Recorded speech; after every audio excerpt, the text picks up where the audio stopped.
Welcome! In front of me I have POLAR Ingite 3 and I'm gonna show you how to track the steps on this smartwatch. First we need to wake up the screen on our watch, and you can do it by pressing the side button. After you wake up the screen, you should see the current watch face, the home screen, and you can swipe left on the screen to scroll through the list of widgets. Now scroll through the list and find the activity widget. As you can see here, we have the amounts of steps we took during the day.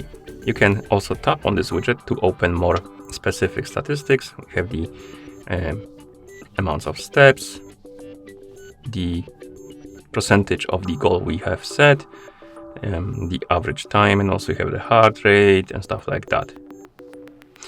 Okay, we can also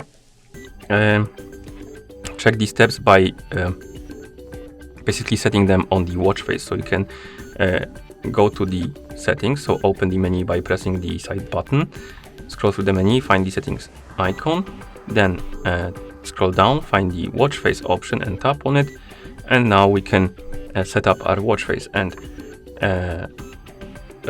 basically we can change the layout and stuff like that. But let's select the first one just for the sake of the video. Then we can select the background, and then we can select the theme, and finally we can select the widgets. And once you're able to select the widgets, you can tap on one and then find the steps widget and add it, and you can add anything else you want.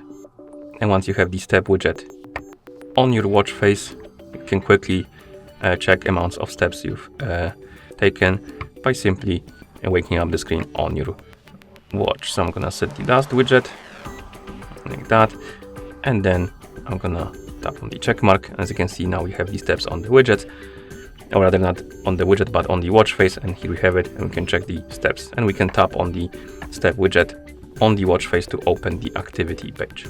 Okay, and that's how you track the steps on this watch. Thank you for watching. If you found this video helpful, please consider subscribing to our channel and leaving the like on the video.